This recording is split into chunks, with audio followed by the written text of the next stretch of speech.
Hi, everybody. I'm Doug Miles, along with Ed Schneider. We're here at Kiker Memorial Stadium, the campus of Southeast High School in Bradenton, Florida, where the Southeast Seminoles have defeated the Sarasota Sailors tonight by the score of 41-19. And Ed, this game got off to a bad start for Sarasota, and it just never got any better. That's for sure, Doug. The first half dominance of Southeast was amazing.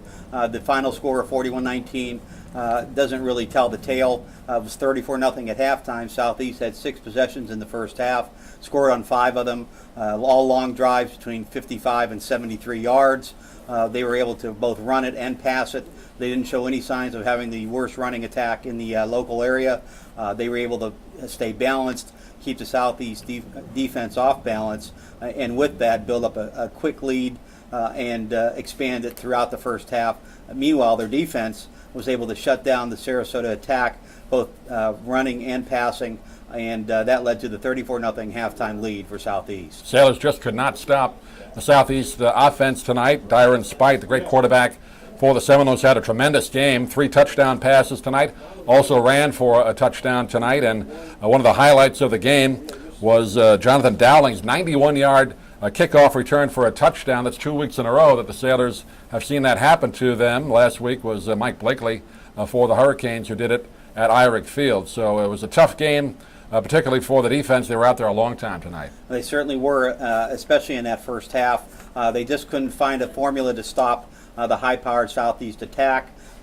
Spite was very good in rolling out, staying out of trouble. Sarasota couldn't contain him on the edge, so he was able to either turn the corner or find time to till the receiver was able to get open, and it turned into big plays for Southeast and led to 5 scores in the first half. The second half kickoff return by Dowling, who's headed to the University of Florida next year, was, like you said, the second time that's happened.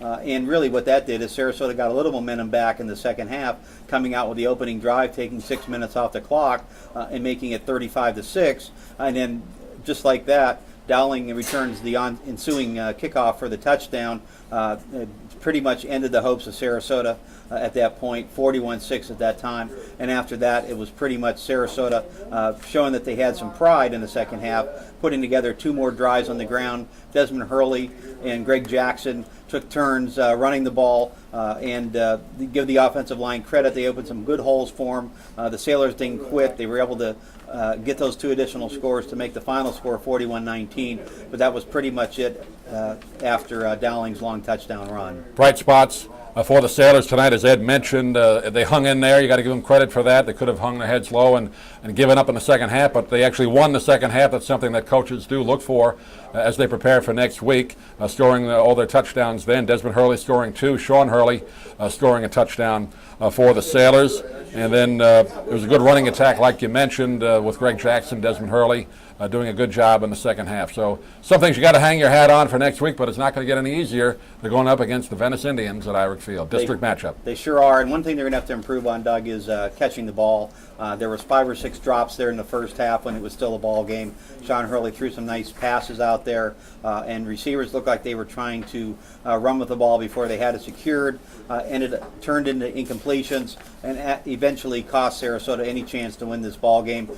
For the Venice Indians, they're going to have to put it all together. They've done a much better job the last few games in not turning the ball over, but defensively tonight they were just overwhelmed, and they need to see if they can come up with a better game plan next week for Venice. Southeast evens their record of 3 up and 3 down. After losing 3 in a row, they have now come back with 2 convincing wins last week against Braden River, and then tonight against the Sailors. They are 1-0 in district play. Sarasota 1 up and 5 down, 1-1 in district play. We'll have the game for you next week from Irick Field in Sarasota, Florida. Come on out if you're in the area. It's great football, and stay with us at broadcast.sarasotahighschoolfootball.com for all the play-by-play. I'd like to thank all of you for tuning in each week on our multiple websites around the country, particularly fandom.com. We're also on maxpreps.com, great high school sports website, heraldtribune.com, the paper here in Sarasota, the prep football site, and of course all of you watching on YouTube, we thank each week. And Ed, more and more people are coming up to us now and recognizing us. Yeah, we're spreading the word, and folks are taking a look and liking what they see, get a lot of positive feedback. We appreciate that. We look forward to having you view a few more of our games, videos, and listening to the play-by-play as we go into the home stretch of the season. And we will have playoff football for you on the website and reports on it as well once the regular season ends. We'll have the best matchup here in the southwest part of Florida, so stay tuned here for more information on that. The final score once again, Southeast Seminoles 41, Sarasota Sailors 19. For Ed Schneider, I'm Doug Miles saying thanks for watching. We'll see you again next week. Good night.